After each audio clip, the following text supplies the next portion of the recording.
Oh, hey team, how are ya?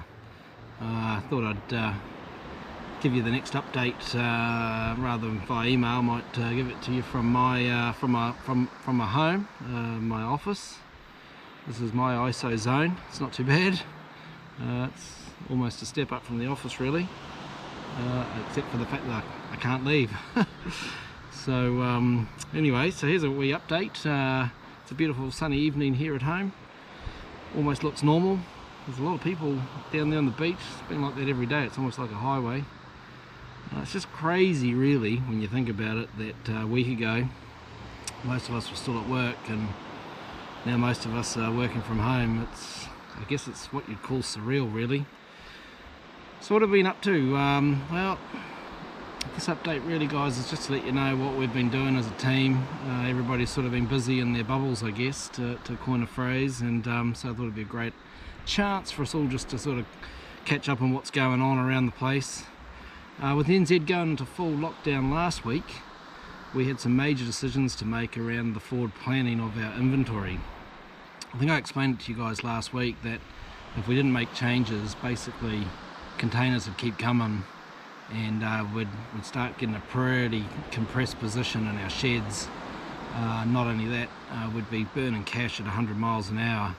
So we started doing some huge stock reviews this last week, and really that took up a huge amount of time with the PMs, and then of course the huge amount of workload that then has gone on to our shipping teams, mainly in Auckland with Manda and her team, and of course John and the team up in Ningbo. I just want to say a huge ups to you guys. Yeah, it's a really massive what you're doing. It hasn't been easy. It's been pretty hard actually, so just want to really go in there and say thanks, guys. It's going to make a huge difference to us. We also went to a bunch of our key partners all around the world, in China, in the US, and in Europe, and we asked them if they'd give us a hand by extending our payment terms. That would just basically, especially for New Zealand, but a little bit for Australia as well, would just extend our cash flow out a bit, and just allow us to be really strong when we come out through the other side of that. And look, I've got to say, pretty much everybody said yes, and I think that's huge. You know, I think there's a lot of negative press around, but what you don't see in that negative press is just all the good stuff that's happening, and businesses cooperating together, and people really trying to help each other out. And I think the silver lining that we'll see out of all of this is business cooperation and collaboration and partnerships that, you know, will see us through and make our partnerships even stronger. The team in Aussie are doing an amazing job. You know, they don't know if they're coming or going sometimes. You know, every time we hear a press release we think, oh boy, here we go, they're going to shut the doors at all our key retailers, but they're not doing that. So right now that's really good, and there's some crazy volumes going through there, hearing some great stories on Bullet and Jackson and the stuff the seasonal guys are doing. So happy days if we can keep those doors open over there, because we know what it's like here in NZ. When they close those doors, the tills just literally stopped. And of course last night we heard that here in NZ that the online retailers would be able to start selling essential goods, and that's become a very confusing subject today. What's essential and what is not? But I guess we're working through that, and you'll start to see a number of these retailers starting to open up their online views. I'm not sure what that's going to mean volume wise. It's really uncharted territories. We don't know. I suspect it'll be lighter than heavier, but at least we're starting to get some action there, and all that's making it really tricky for the boys in Auckland in the shed. They're busy one minute, they're very quiet the next.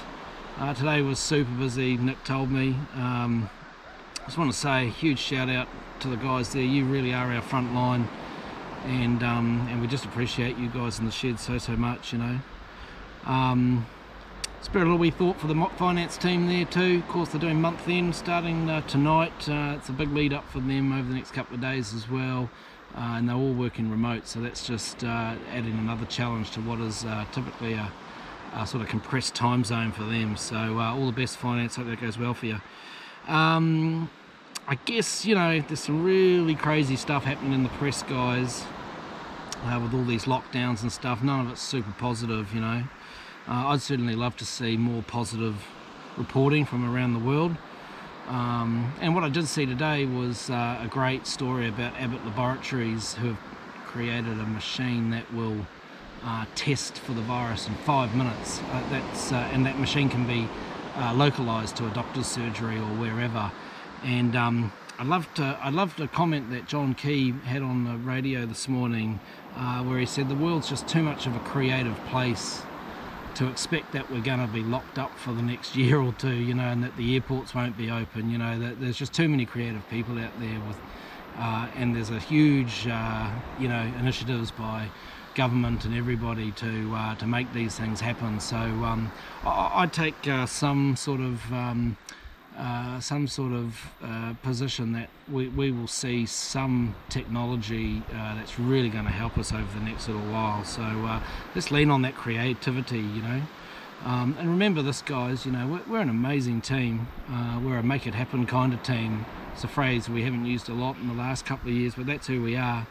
And that's what we're doing, and it's just amazing. I'm just watching daily all the stuff that everybody's doing to make it happen, and we'll be so good. Just one last thing I just wanted to throw out there too is that I've asked Chris Heal and Michael Opie to explore ways that we could give away a bunch of heaters into our community, especially to those people right now that really need those. In my mind, I'm sort of thinking 250 to 500 heaters, so a good quantity.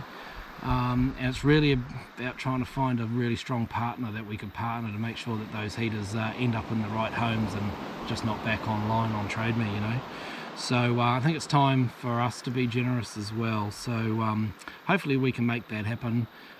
So hey, till next time, stay really safe out there, team. I might come back to you later in the week with a few tips on how to do ISO. A few tips from me, a few tips from maybe the rest of the other team.